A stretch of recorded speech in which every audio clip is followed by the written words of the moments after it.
देखिए अभी हम लोग देखते हैं डेफिनेट इंटीग्रेशन का एक पार्ट है, that is the first exercise, definite integral as a limit of sum. Now definite integral as a limit of sum में हमको करना क्या है, पहले तो अगर लेट्स अंडरस्टैंड कि ये है क्या, तो a टू b अगर मुझे कोई फंक्शन को इंटीग्रेट करना है, a टू b मुझे कोई फंक्शन को इंटीग्रेट करना है, तो इसका कोई फॉर्मूला रहता है, फॉर्मूला रहता है summation r is equal to 1 to n f of a plus rh into h, ये रहेगा। और इसी को यहाँ पर लिमिट भी होता है, limit n tends to infinity. Now ये आया कहाँ से, देखते हैं हम कि ये है क्या exactly, how does it work, let's see. तो मैं अगर एक डायग्राम लेता हूँ, जहाँ पर एक ग्राफ लेता हूँ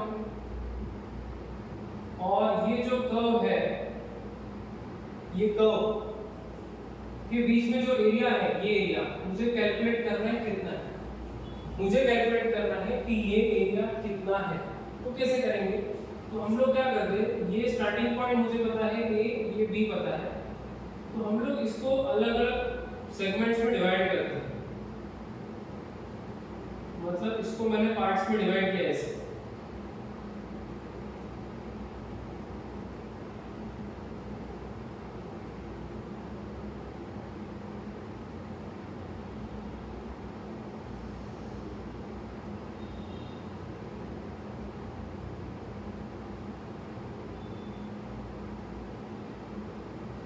तो ये जो मैंने डिवाइड किया है, these are let's say n partitions, मैंने इसका n partitions कर दिया, और n partitions करने के बाद अगर मैं बोलता हूँ हर एक का width अगर मैं लेता हूँ, width मतलब ये कितना है width, और अगर मैंने width h ले लिया h, तो if I take the width as h is the width,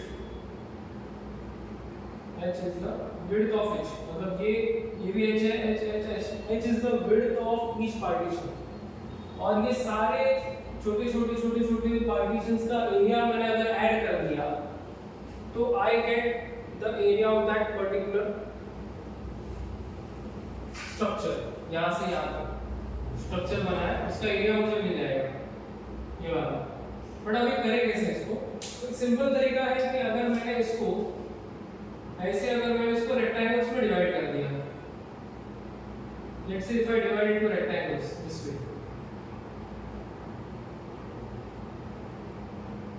तो ये सारे रेक्टेंगल्स का अगर मैंने एरिया ऐड कर दिया,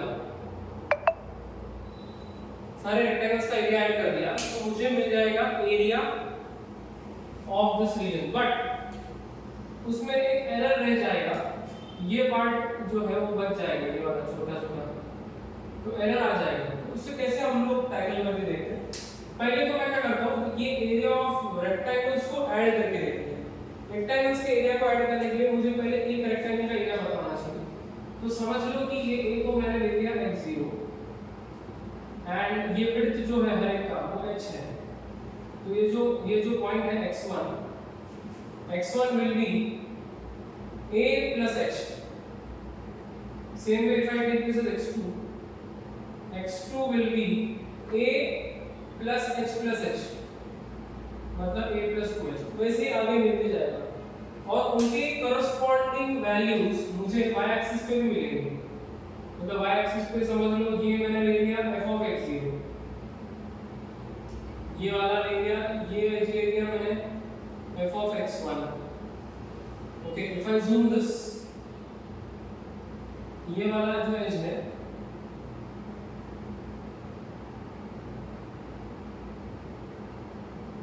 this is I am getting this is f of x0, तो x0 का जो corresponding वैल्यू है, आउटपुट जो है y कोऑर्डिनेट, ये अगर x0 है, ये अगर x0 है, तो इसका y coordinate f of x0, अगर ये x1 है तो इसका corresponding f of x1, ऐसा मुझे मिलेगा, मतलब आउटपुट मुझे y पे मिलेगा, इनपुट x आउटपुट y, तो ये तभी जाके ये रेक्टेंगल बन रहा है, मतलब x what I am doing is कि मैं ये रेक्टेंगल का एरिया बना रहा हूं। अभी रेक्टेंगल का एरिया बनाने के लिए अगर मैं x0 बोल रहा हूं, ये x0 है, बट ये विड्थ तो h ही है, विड्थ कितना है h। एक रेक्टेंगल का एरिया अगर मैं लेता हूं इतने वाले पहले वाला, तो विड्थ h है और ये कितना है, ये है f of x। Same way आगे वाला रेक्टेंगल अगर मैंने लिया उसका भी विड्थ h है और ये कितना है, ये है f of x1। So if I multiply this, multiply करने में मुझे क्या मिलेगा, length into breadth, length into breadth. Okay, तो एरिया ऑफ रेक्टेंगल क्या बनेगा, इफ आई से f of x0 into h, f of x0 into h, या फिर same way f of x1 into h, ये सारे रेक्टेंगल्स के एरिया को अगर मैं ऐड करता हूँ तो f of x0 नहीं, यहाँ पे आएगा x1 आ जाएगा into h। मतलब अगर ये f of x1 है और ये h है तो f of x1 into h। Same way आगे भी वैसे ही कर सकते हैं हम लोग, ये h आ जाएगा और ये लेंथ, ये f of x2 आ जाएगा। तो ऐसे ही करते करते अगर मैं देखता हूँ कि सारे एरियाज को अगर मैंने ऐड किया सारे एरियाज को तो मुझे डिजायर्ड रिजल्ट मिलेगा। तो कैन आई से this is f of x plus. Okay, अब देखना अगर आप यहाँ पर ध्यान से देखोगे तो यहाँ पर f of x1 जो मुझे मिलेगा, x2 जो मुझे मिलेगा वो डिपेंड करेगा, ओके, कि ये वैल्यू किस पे डिपेंड करेगा, ये x2 पे डिपेंड करेगा। x2 क्या है, फिर x3 क्या है, इस पे डिपेंड करेगा। तो अगर मैं x0 देखता हूँ, x0 तो क्या था, वो सिर्फ a था। x1 क्या है, x1 is a plus h, x2 क्या है, a plus 2h। Same way मतलब यहाँ पर मैं लिख सकता हूँ x0 is a, x1 is a plus h,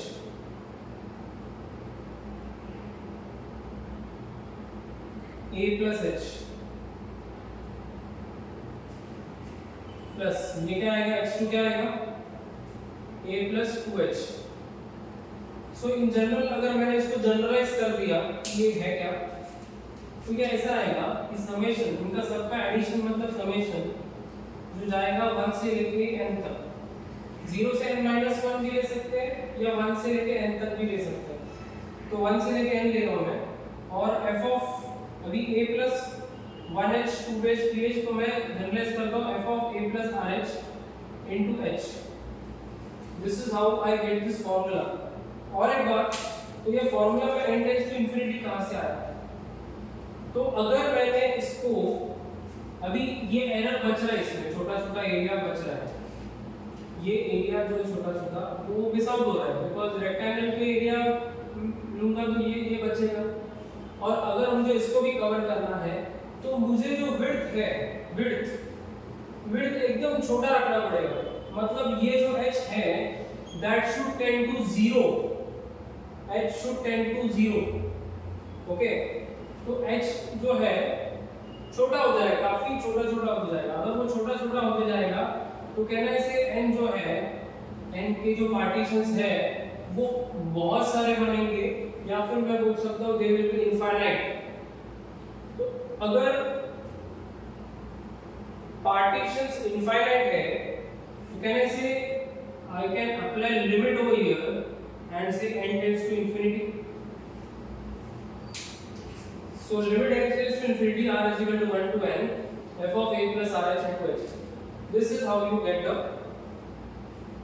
formula. ये formula कैसे मिला इसका explanation। हालांकि ये formula कैसे आया ये एग्जाम्स में तुमको पूछेंगे नहीं, but just ये limit of a sum ये है क्या, इसके इधर मैंने in short explain कर दिया। अभी हम लोग को एक sum ले लेते हैं, जैसे exercise 4.1 का first sum ले लेते हैं। First sum is integration of 1 to 3x minus 4 dx। तो देखते हैं अभी इसको करना कैसे। Okay, let's see how to do. तो पहले तो ये क्वेश्चन को अगर हम लोग कंपेयर करते हैं इससे, अगर इससे कंपेयर करते हैं तो हमको क्या मिलता है, if I compare with a to b dx, so in integration of a to b d f of x dx will give me limit n tends to infinity and summation r is equal to 1 to n f of a plus rh into h. Now अभी एक एक चीज हम लोग unwind कर दे कि यहाँ पर अगर मैं कंपेयर करता हूँ डायरेक्टली तो a की जगह पे 1 है, a की जगह पे 1 है, so a is 1, b is 3, a और b दोनों मिल गए आपको। अभी आपका जो फंक्शन है वो भी आपको पता है क्या है, x minus 3x minus 4, but अभी क्या करते हैं हम लोग ये वैल्यूज यूज करके धीरे धीरे आगे बढ़ते हैं। हाँ एक और बात यहाँ पर, अगर मैं ये सारे मतलब होता ना ये इंटरवल्स जो है, इंटरवल्स कितने हुए थे यहाँ पर, a से लेके b तक जाना है, a से लेके b तक, और ऐसे सारे इंटरवल्स को जब मैंने ऐड किया जिनका विड्थ कितना है h, कितना है h, h विड्थ वाले कितने इंटरवल्स है, n इंटरवल्स, इनका वैल्यू मुझे क्या मिलेगा b minus a। h width वाले मेरे पास n इंटरवल्स है और उनको सबको ऐड करके I am getting it b minus a, so h का फॉर्मूला बनेगा b minus a upon n। So here I use h is equal to b, b मतलब कितना 3, okay I use the formula b minus a upon n, तो h is b is 3 minus 1 upon n, h आएगा 2 by n। ना आप उसको nh is equal to 2 भी लिख सकते हो या h is equal to 2 by n भी लिख सकते हो, डिपेंड्स कैसे आपके ऊपर। तो अभी फॉर्मूला अप्लाई करने की कोशिश करते हैं। ये आएगा 1 2 3 3x minus 4 dx limit n tends to infinity summation r is equal to 1 to n f of a कितना है, a is 1 प्लस r मुझे नहीं पता, h फिलहाल ऐसे ही रहता है और ये भी h। अभी ये फंक्शन है, ये h अंदर आ नहीं सकता है बिकॉज ये अलग टर्म है, ये अलग टर्म है f of, तो इसको पहले इवैल्यूएट करना पड़ेगा। ये इवैल्यूएट कैसे होगा, अभी ये इवैल्यूएट करने के लिए उसने अपने को दिया हुआ है f of x का वैल्यू उसने दिया है मुझे, मतलब क्या we know f of x जो है अपना f of x के जगह पे मेरे को कितना दिया उसने 3x minus 4, so instead of x मतलब यहाँ पर अगर f of x मेरा 3x minus 4 है तो x के जगह पे कितना लिखूंगा मैं 1 plus rh, so it will be f of 1 plus rh, I repeat the function is 3x minus 4 because the function is 3x minus 4, तो यहाँ पर x के जगह पे 1 plus rh है तो मैं इधर लिख दूंगा, यहाँ पर भी x के जगह पे 1 plus rh लिख दूंगा, तो ये आ जाएगा 3 into 1 is 3, 3 into rh is 3rh minus 4, so this will be 3rh minus 1, ये मेरे को मिल गया f of 1 plus rh। अभी ये वैल्यू जाएगा इधर तो क्या बनेगा, this thing will continue, limit n tends to infinity summation r is equal to 1 to n, ये वैल्यू इधर चला जाएगा, ये आएगा 3rh minus 1 into h, so limit n tends to infinity summation r is equal to 1 to n, ये अगर multiply किया जाए तो कितना आता है 3r h into h is h square h। अभी h का वैल्यू हम लोग यहाँ से डाल सकते हैं इसमें, तो h का वैल्यू कितना आ जाएगा, limit n tends to infinity summation r is equal to 1 to n, यहाँ पर h के जगह पे I'll write 2 by n, तो यहाँ पर अगर 2 by n लिखा तो this will B 3r into 4 upon n square, h will be 2 upon n, ये आ गया। फिर limit n tends to infinity summation r is equal to 1 to n, ये आ जाएगा 3 4s are 12 r upon n square minus 2 by n। अभी हम लोग ये समेशन पहले दोनों को देखें, ये लिमिट को फिलहाल बाहर ही रखते हैं, लिमिट को अंदर इन्वॉल्व नहीं करते। तो ये कैलकुलेशंस में limit n tends to infinity summation r is equal to 1 to n 12r upon n square आएगा माइनस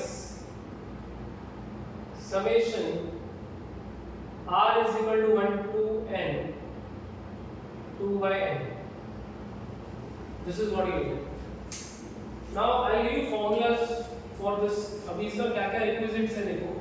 पहला फॉर्मूला है r is equal to 1 to n रहेगा और यहाँ पर r रहेगा, तो n into n plus 1 by 2 आ जाएगा। दूसरा है अगर r is equal to 1 to n, r square है, r square तो आएगा n into n plus 1 into 2n plus 1 divided by 6। तीसरा है r is equal to 1 to n r cube n square into n plus 1 the whole square divided by 4। and if I want summation of r is equal to 1 to n, सिर्फ summation 1 का लिया तो मुझे n मिलता है। फिर limit के लिए कुछ फॉर्मूले अपने को पता होने चाहिए, जैसे limit n tends to infinity अगर है और अगर 1 by n है तो 1 by इंफिनिटी आ जाएगा और 1 by इंफिनिटी क्या हो जाएगा, ये हो जाएगा 0, ये हो जाएगा 1 by इंफिनिटी। तो ये लिस्ट जो है वो आपको पता होना चाहिए फॉर्मूलास का, नहीं तो फिर व्हाट विल हैपन, अगर ये लिस्ट अपने को नहीं पता तो ये सम करना थोड़ा सा ट्रिकी हो जाएगा। Okay, so what I do now, मैं पहले ये 1 by x स्क्वायर बाहर लेता हूँ। सो ये limit n tends to infinity, ये 12 by x स्क्वायर बाहर लेता हूँ, 12 by x स्क्वायर आ गया बाहर, 12 by x स्क्वायर बाहर आ गया, ये समेशन आ जाएगा r is equal to 1 to n r। मैंने यहाँ पर 12 by x स्क्वायर बाहर लिया, सेम वे यहाँ पर भी 2 by n बाहर आ जाएगा, summation r is equal to 1 to n और ये बन आ जाएगा। तो अगर कैलकुलेशन किया जाए आगे तो this will become 12 by n square summation of r। now I told you कि ये सारे फॉर्मूला बाय होने चाहिए, ये सीक्वेंस एंड सीरीज और लिमिट्स के फॉर्मूला है। तो r होता है summation of r is n into n plus 1 by 2, ये होता है इसका formula, minus 2 by n into ये n ही आने वाला है। So limit n tends to infinity, तो क्या आप देखते हैं ये n कैंसिल हो जाएगा, 2 1s are 2 6s are, तो 6 into n plus 1 upon n बनेगा, माइनस ये n कैंसिल हो जाएगा, 2 आ जाएगा। अभी अगर इसको हमने आगे कैलकुलेट किया, this will B 6n plus 6 divided by n। और अगर इसको सेपरेट भी कर दिया 6n upon n plus 6 upon n, फिर limit n tends to infinity, n cancel हो जाएगा, you get 6 plus 6 by n minus 2। So this will be limit, सब लिमिट सबको डिस्ट्रीब्यूट कर दो, ये लिमिट 6 आएगा, ये लिमिट 6 by n आ जाएगा, ये लिमिट 2 आ जाएगा। तो limit of a number is a number only, ये 6 बार आ जाएगा और 1 by n का वैल्यू जो है ये limit n tends to infinity 1 by n का वैल्यू मुझे 0 देगा, plus 6 into 0 minus 2. This will give me 4 as my answer. So the answer that we get over here is actually 4. अभी यही सम को हम लोग, ये क्वेश्चन था by using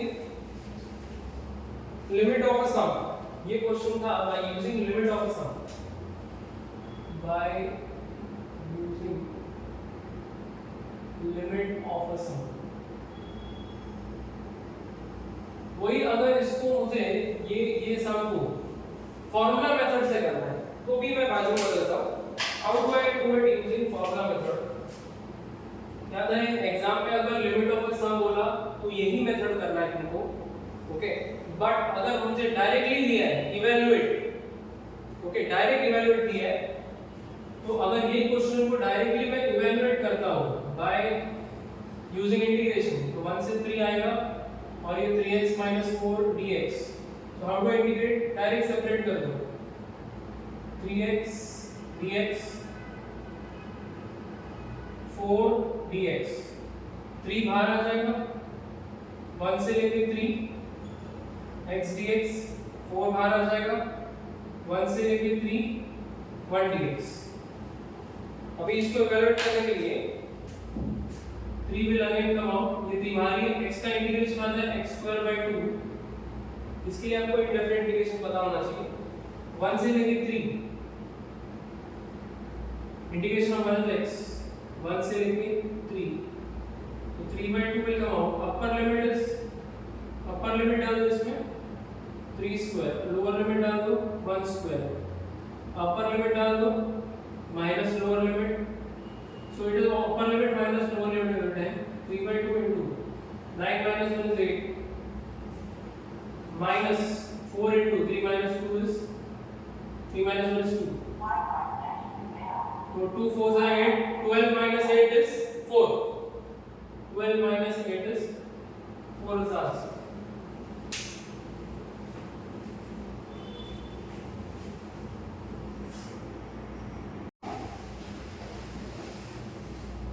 Now let's see how to find limit of a sum.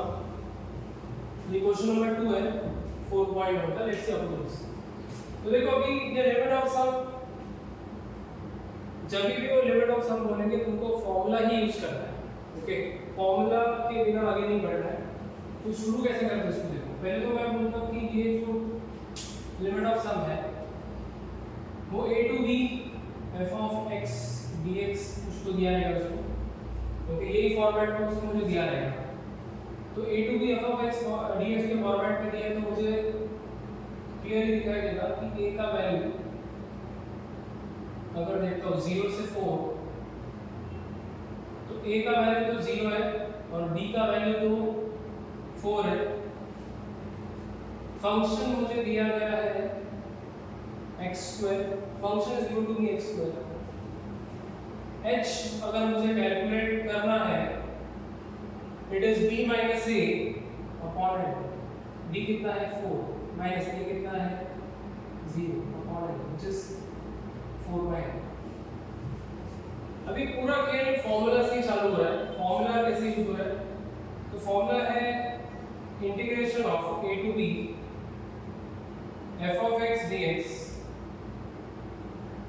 summation of r is equal to 1 to n f of a plus r h into h. और बाहर यहाँ पर लिमिट आएगा n tends to infinity. This is the formula. ये formula में क्या क्या चाहिए वो देख लेते हैं. अपने को चाहिए a, ये तो अपने को पता है. h अपने को चाहिए, मिल गया. अभी यहाँ पर ये f of a plus rh generate करना पड़ेगा. कैसे करेंगे?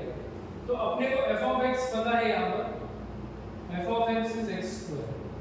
तो अगर यहाँ पर x है तो यहाँ पर x है, मतलब x². तो if I put, देखना अभी अगर मैं यहाँ पर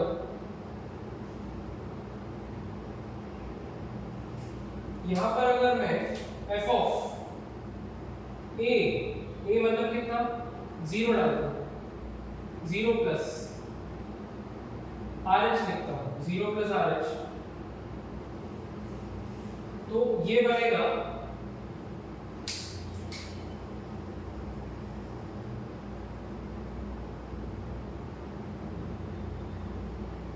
ये आएगा f ऑफ r h, क्या हो जाएगा f of r h into h। तो मतलब मुझे f ऑफ r h चाहिए, मेरे पास f ऑफ x है, अगर इधर x है तो इधर x है, अगर इधर r h लिख दिया तो इधर भी r h आ जाएगा, मतलब ये indirectly r square h square है। f ऑफ r h का वैल्यू मैंने फाइंड कर लिया, जो कि मैं यहाँ पर सब्स्टिट्यूट करूँ, ये आ जाएगा limit n tends to infinity summation r is equal to 1 to n। f of r h का वैल्यू क्या है r square into h square into h, ये h को बाहर है। अभी कैलकुलेशंस अगर करते हैं हम लोग, ये आएगा limit n tends to infinity summation r is equal to 1 to n,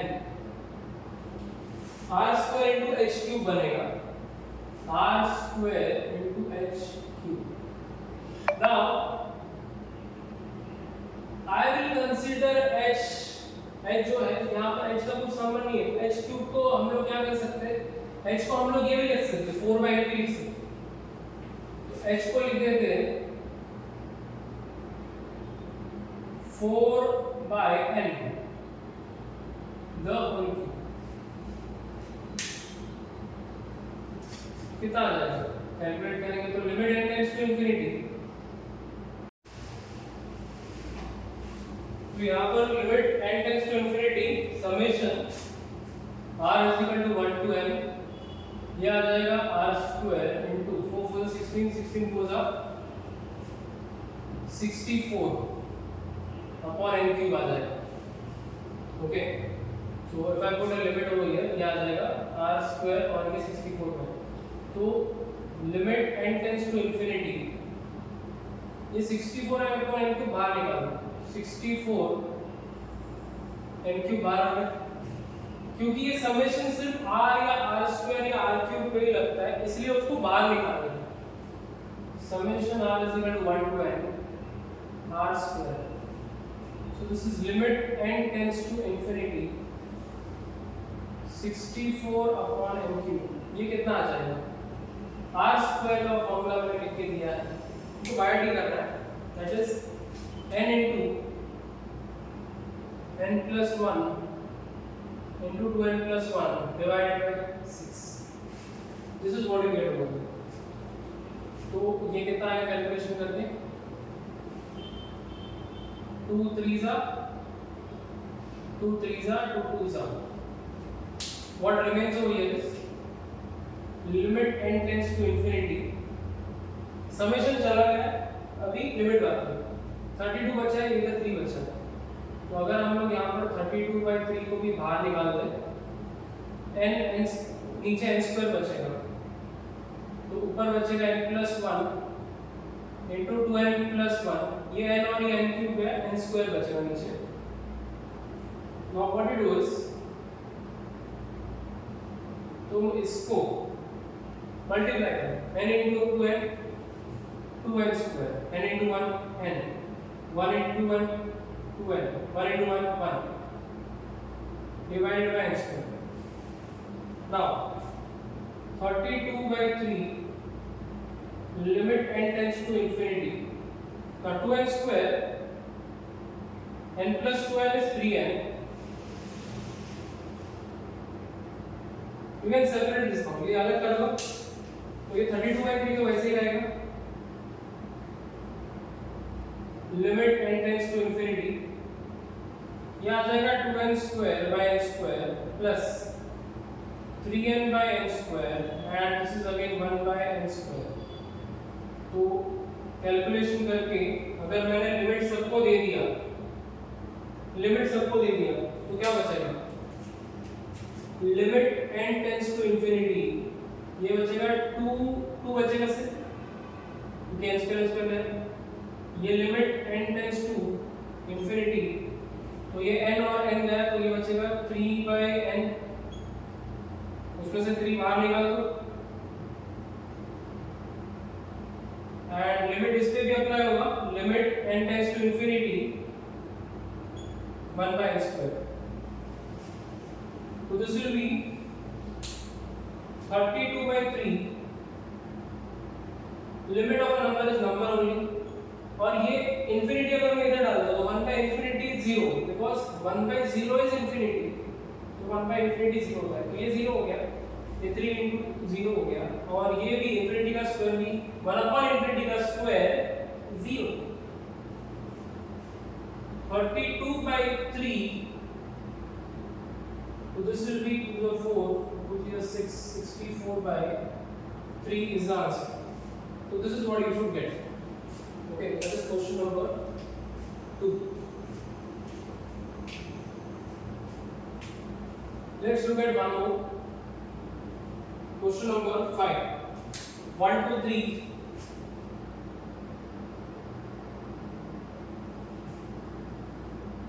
X cube dx. Similar है. Let's see how it goes. पहले तो a to b f of x dx से अगर मैंने कंपेयर किया तो मुझे पता चलता है कि अगर मैंने इसको कंपेयर करने के बाद a और b का वैल्यूज मिल जाएगा. a का वैल्यू है 1, b का वैल्यू है 3 और फंक्शन मुझे मिल गया x3. सो similar sum, let's solve it. x क्या मिलेगा? h is b minus a upon n. h is b minus a upon n. b कितना है? 3 minus 1 upon n, which is 2/n. Now what we do is हम लोग formula लिख देते हैं. Let's write the formula. Formula है integration of a to b f of x dx is equal to summation of r is equal to 1 to n function of a plus rh into h, और ये सबको मैं limit लगा दूंगा n tends to infinity. ये formula अभी ये formula में अगर मैंने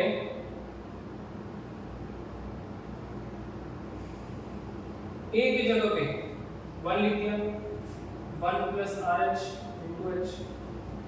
Now I need to find this value f of 1 plus rh. Find करते, कैसे फाइंड करते देखना.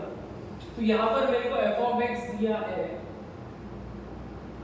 x cube, f of x is x cube, तो यहाँ पर चाहिए 1 plus rh, तो replace x by 1 plus rh. x के जगह पे 1 plus rh लिख दो, 1 plus rh.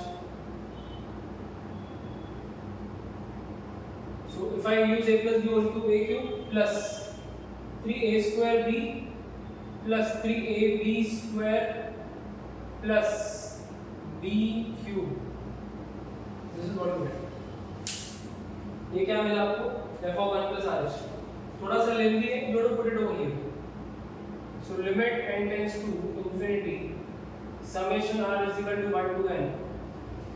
This is 1 plus 3rh plus 3r square plus r cube h cube into h.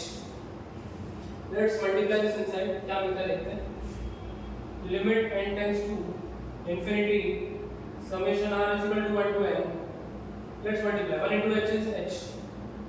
3 into r h square, r square h cube, r cube h raised to 4. So limit n tends to infinity summation r is equal to 1 to n. अभी यहाँ पर h का value डाल दो 2/n, ये आएगा 2/n. Square करेंगे तो 4/n² आ जाएगा, 3r² into क्यूब करेंगे तो 8/n³ हो जाएगा, और पावर 4 करेंगे तो 16/n⁴ हो जाएगा. ओके, नाउ अभी ये समेशन सबको इंडिविजुअली सेपरेट करते हैं. तो लिमिट को मैं अलग से कलर में बाहर ही रख रहा हूँ। समेशन अगर सबको सेपरेट कर दिया मैंने तो समेशन ऑफ दिस ये 2/n बाहर आ जाएगा, समेशन ऑफ कुछ भी नहीं है मतलब बना जाएगा 3r 3 फॉर द 12r बाहर आ जाएगा, सॉरी 12/n² बाहर आ जाएगा, 12/n² बाहर आ जाएगा। Summation r is equal to 1 to n क्या बचेगा r। सेम वे समेशन इधर भी 3 8 जा 24/n³ बाहर आ जाएगा, summation r is equal to 1 to n r² बचेगा। सेम वे यहां पर भी 16/n⁴ बाहर आ जाएगा, summation r is equal to 1 to n r³ बचेगा। नाउ सारे फॉर्मूलाज ये sequence and series last year 11th standard के ये वाले और ये लिमिट का फॉर्मूला है 1/n हो या n² हो n³ हो n⁴ हो, you will still get the limit as 0। So let's put it over here, let's see what we get। So यहां पर अभी लिमिट को मैं बाहर ही रख रहा हूं, limit n tends to infinity, ये वैसे ही है। ये क्या बनता है देखते चलो, ये आ रहा है 2/n,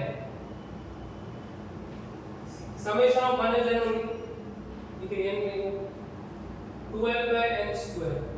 now what is summation of r, n into n plus 1/2 plus 24/n³, r² का फॉर्मूला थोड़ा बड़ा है, n into n plus 1 into 2n plus 1 by 6 plus there is one more term 16 by, okay I'll rub this part,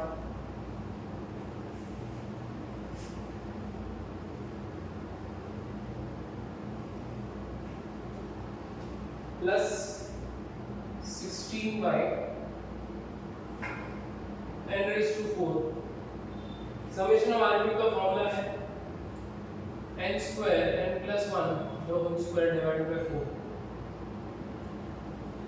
अभी calculation थोड़ा है इसमें, solve करना पड़ेगा फिर। So limit n tends to infinity, this is the easy one, ये बचा 2, ये पूरा सॉर्ट आउट करके बाद में लिमिट लगा रहा, ये बचा 2, ये n भी गया, 2 1 2 6 जा 6 n plus 1 upon n बचा, 6 1 6 4 जा, ये आएगा n गया मतलब n plus 1 into 2n plus 1 by n²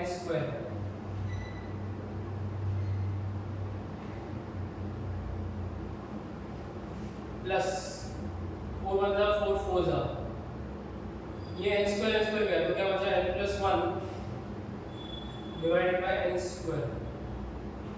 so this is what you get। let's calculate this, limit बाहर अभी भी वैसे ही,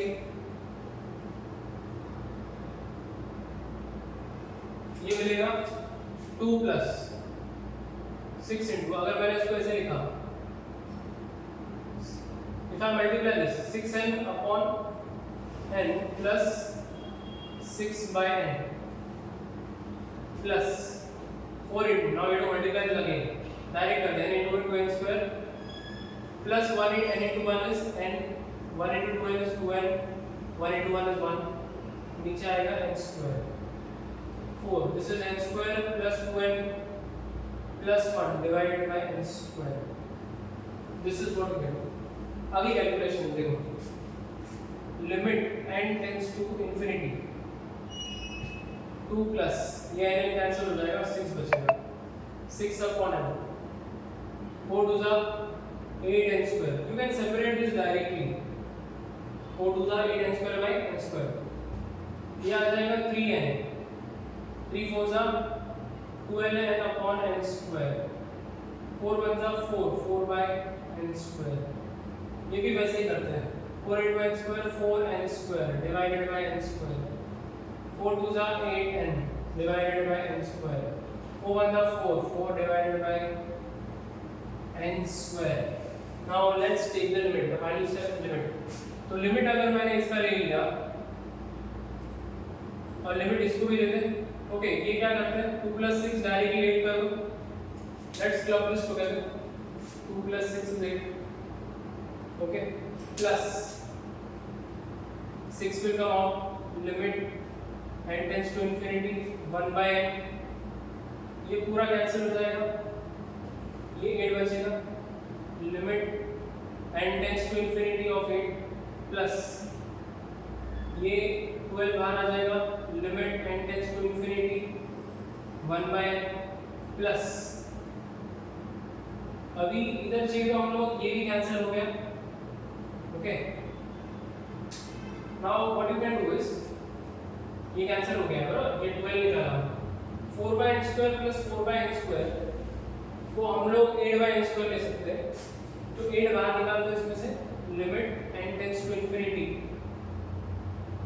1/n² लिखते हैं, फिर ये लिमिट ये 4 का आएगा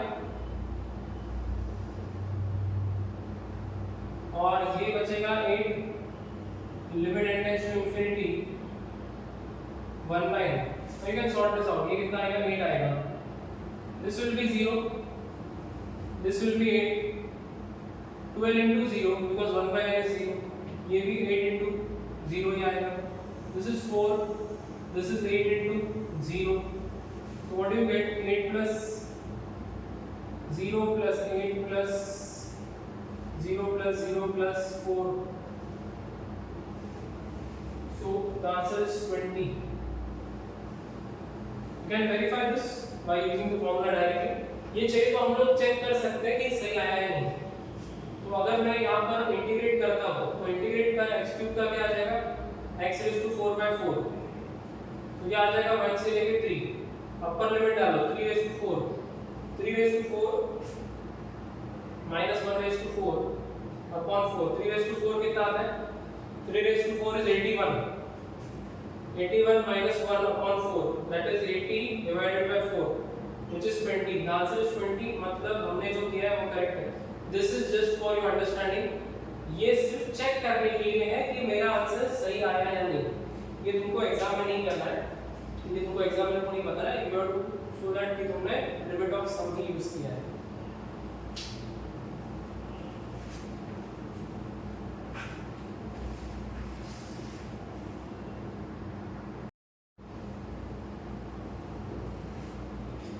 Now let's look at this. Definite integral is the limit of some kind. 4.1 का क्वेश्चन नंबर 3 है, e raised to x dx. So initially हम लोग क्या करते हैं, इसको कंपेयर करते हैं, a to b f of x dx से हम लोग कंपेयर करते हैं. So a कितना है 0, फिर क्या है 2, e raised to x. So I can clearly see a is 0, b is 2. The function f of x will be this. ये आ गया. ये आने के बाद मुझे अभी यहाँ पर h का वैल्यू कैलकुलेट कर सकता हूँ by b minus a upon. b कितना है 2, a कितना है 0, n कितना है नहीं पता. So this is 2/n. This is what you get, 2/n. अभी कैलकुलेशन थोड़ा सा हटके है इसमें, ये सब थोड़ा अलग है. So let's see how to go about it. So formula के हिसाब से a to b f of x dx should be summation r is equal to 1 to n f of a plus rh into h, और ये सबका हमको लेना है limit n tends to infinity. तो यहाँ पर limit n tends to infinity summation, what is a? A is 0, 0 plus RH into H. Yeah. So this is limit n tends to infinity. Summation R is equal to 1 to n f of RH into H. Yeah. अभी देखना यहाँ पर h का value 2/n है, but अभी यहाँ पर function solve करना बाकी है. तो फंक्शन जो है वो कितना है e raised to x. So here there is rh, here there is x. So replace x by rh. यहाँ पर लिख दो rh. तो यहाँ पर भी आएगा rh. यहाँ पर आ गया rh. अभी ये वैल्यू इधर डाल देंगे. तो लिमिट तो मैं वैसे ही लिखता हूँ n टेंड्स टू इंफिनिटी. और ये लिख देंगे हम लोग summation r is equal to 1 to n f of rh का वैल्यू क्या है e raise to rh into h. ये आ e raise to rh into h. ना इसका वर्किंग थोड़ा सा अलग है बिकॉज़ अभी h का वैल्यू मुझे डालना पड़ेगा 2 by n. h का वैल्यू हम लोग को डालना पड़ेगा 2 by n यहाँ. Okay. So when I put h is equal to 2 by n over here, इधर भी आएगा 2 by n. ओके. सो ये डायरेक्टली सॉल्व इजीली नहीं होगा because I tell you why it is not getting easily solved. h का value 2 by n डाल के मैं उसको बाहर तो निकाल दूंगा यहाँ से. ओके. सो इसको खाली 2 by n डाल देता हूँ मैं और इसको बाहर निकाल देता हूँ. So limit n tends to infinity.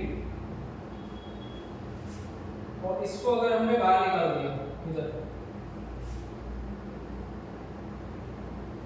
summation of r is equal to 1 to n और e raised to rh. अभी ऐसा क्यों लिखा? समेशन का अभी क्या करते हैं हम लोग कांसेप्ट यूज करते हैं कि यहाँ पर अभी डायरेक्ट फॉर्मूला नहीं है. It is not r square, it is not r cube also. ये कुछ भी नहीं है. तो ये हमको क्या करना पड़ेगा? हमको ना ये इसमें पुट करना पड़ेगा. 1 डालो तो क्या आता है h. फिर 2 डालो क्या आता है 2h. फिर 3 डालो, फिर 4 डालो. ऐसे करते करते e रेज़ टू nh. और समेशन है इसलिए एडिशन. समेशन है इसलिए एडिशन. अभी ये अगर देखा जाए तो ये एक जीपी है. Now what is a GP? Geometric progression. मतलब अगर मैंने इसका रेशियो ले लिया, रेशियो किसका? Next upon previous. तो रेशियो कितना आता है इसका e रेज़ टू h. अगर मैंने ये रेशियो भी ले लिया, रेशियो आता है e रेज़ टू h. तो रेशियो इक्वल आ रहा है मतलब ये एक जीपी है. और जीपी में मुझे to consider this part e raised to h plus e raised to 2h plus e raised to 3h plus e raised to 4h plus and so on e raised to nh. तो GP का फायदा ये है कि यहाँ पर a का value मुझे पता है और r a मतलब फर्स्ट टर्म, r मतलब common ratio. r is nothing but a ratio. r is a ratio that is e raised to 2h upon e raised to h. But now you should know one more formula about GP, that is the sum of n terms of a GP. Sum of n terms of a GP का formula है a into r is square minus 1 upon r minus 1 when r is greater than 1. ये formula है. तो अभी r को greater than 1 पकड़ लेंगे तो फिर हम लोग को formula क्या लगाना है यहाँ पर? Sn is equal to a मतलब e raised to h, r मतलब again e raised to h, raised to h बराबर, sorry raised to n, sorry raised to n minus 1 upon r कितना है e raised to h. So this is what you should get, e raised to, ये जो तुमको term मिला है Sn, ये Sn का जो वैल्यू मिला है, ये वैल्यू इधर जाएगा, ये वैल्यू इधर जाएगा. Let's see how to get this. So limit वैसे ही रख रहे हैं हम लोग, ये h भी वैसे ही रखा है. ओके, देन ये पूरा आ जाएगा e raised to h into e raised to h, h into n is nh minus 1 e raised to h minus 1. Okay, अभी यहाँ पर थोड़ा सा लिमिट्स का इस्तेमाल होने वाला है.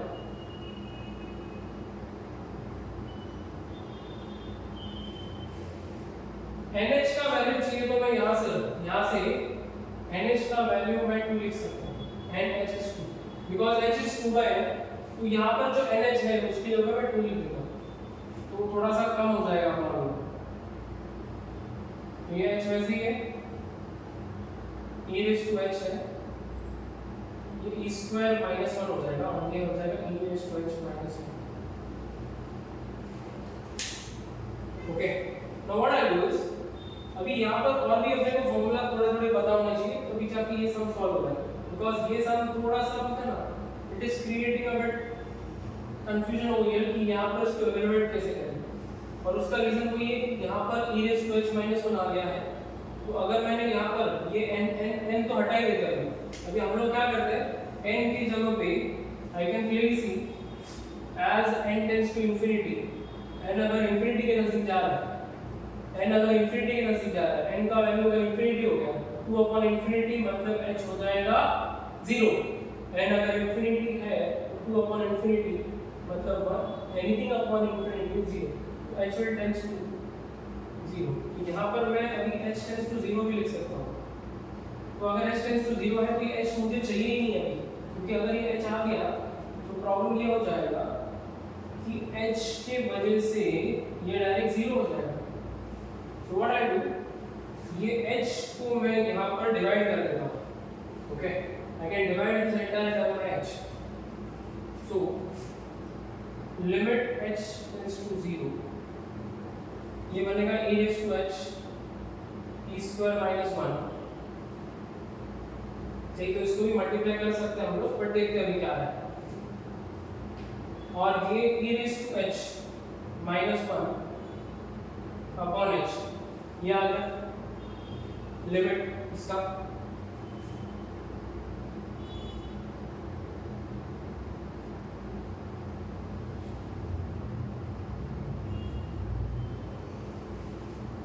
देखते हैं नाउ, अभी h टेंड्स टू 0 अपने पास बचा हुआ है, और आगे और क्या क्या आ रहा है हम लोग देखते हैं। इसमें से कुछ रूल्स हम लोग लिमिट के यूज कर लेते हैं इसमें, जैसे limit of x tends to 0 a⁻x minus 1 upon x रहेगा, तो ये log a आता है, ये आता है log a, a⁻x minus 1 upon x रहेगा तो log a आता है। अगर वैसे ही ये limit x tends to 0 e⁻x minus 1 upon x रहेगा, तो ये आ जाएगा log e, और log e का मतलब होता है 1। तो ये वैसे ही कुछ दिख रहा है अपने को, सो ये जनरली ये जो टर्म है वो कन्वर्ट होके आ जाएगा log e में। ओके, सो लेट्स से अभी इसको कन्वर्ट करके कैसे हम लोग log e में लेके आते हैं, let's see this. Limit h tends to 0, limit ऊपर भी देता हूं मैं, लिमिट इसको भी देते हैं,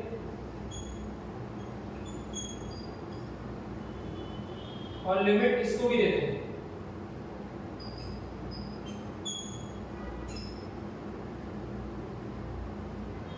सबको लिमिट दे दिया, लिमिट मैंने सबको सेपरेट कर दिया। तो अगर मैंने लिमिट सेपरेट कर दिया है, ये अलग चीज है, इसको मिक्स नहीं करना। अभी ये मैं इधर लिखता हूं, इसके बाद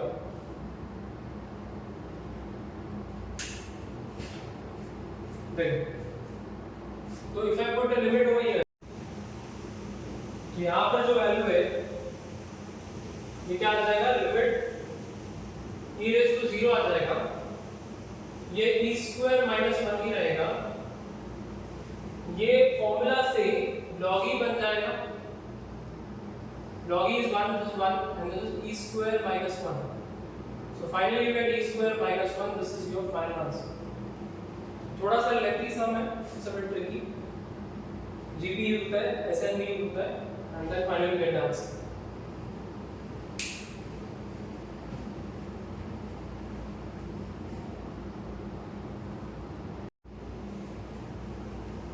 देखो नेक्स्ट वाला जो है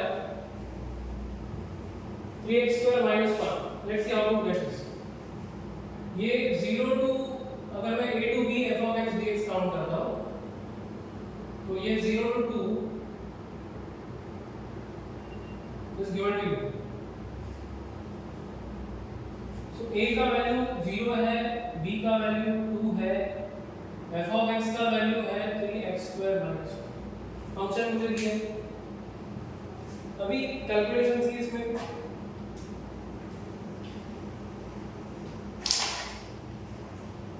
यहाँ पर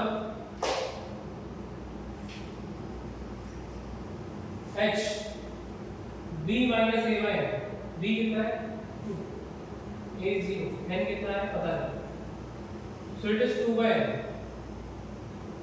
और it is 2 by n। How do I solve?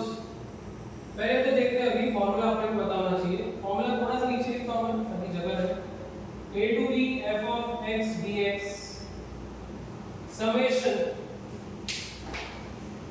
r is equal to 1 to n f of a plus rh into h, और ये जाएगा लिमिट करिए इसको। तो हम लोग अगर इसको limit n tends to infinity summation r is equal to 1 to n देखते हैं, और यहाँ पर a की जगह पे 0 डाल देते हैं, 0 RH, ये कितना आ जाएगा limit n tends to infinity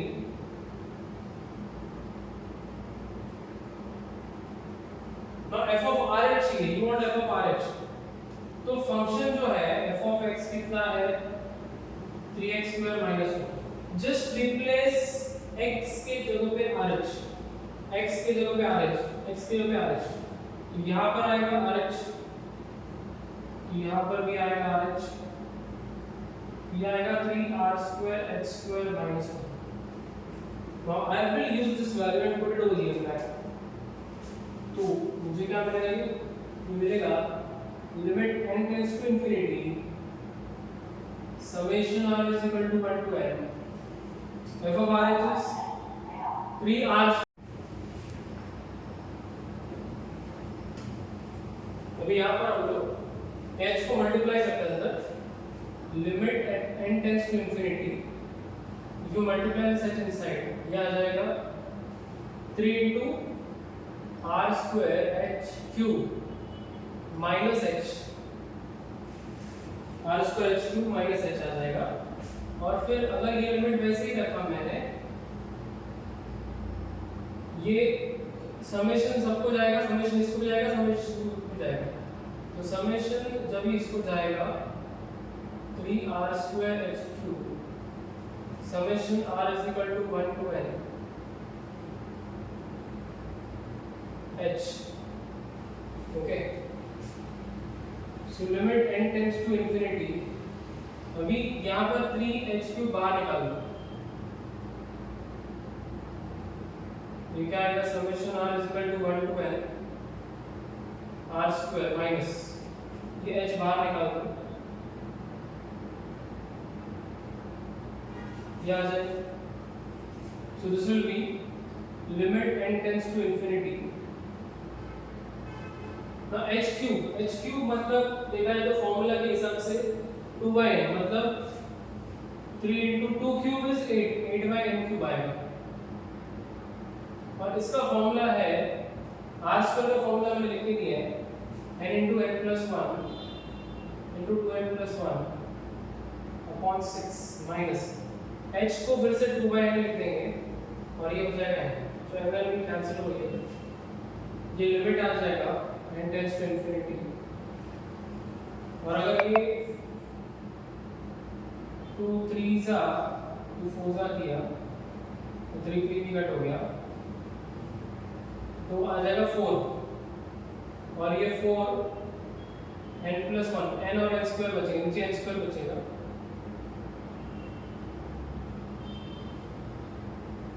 minus 2, ये लिमिट बचेगा n टेंड्स टू इंफिनिटी। और यू कैन आल्सो ये मल्टीप्लाई करके फिर डिवाइड कर सकते हो, या तो ये n दोनों को भी दे सकते हो, there are two ways of doing this.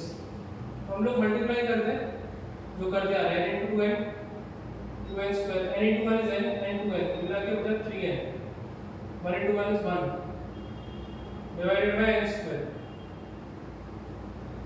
so limit n tends to infinity 4 2s are 8 n square 4 3s are 12 n 4 1s are 4. अभी ये सबको सेपरेट भी करता हूँ n square और ये भी n square सेपरेट कर दिया तो लिमिट अगर सबको दे दिया तो ये कैंसिल हो जाएगा तो limit n tends to infinity 8 बाहर आ जाएगा सॉरी लिमिट ऑफ 8 ही रहेगा ये n बचेगा 12 लिमिट ये डिनोमिनेटर में n बचेगा लिमिट ऑफ दिस 4 बाहर आएगा limit n tends to infinity minus limit n tends to infinity 2 ये आ जाएगा 8 ये आ जाएगा 12 into 0 plus 4 into 0 8 plus 0 plus 0 minus 2 8 minus 2 is 6 this is your final answer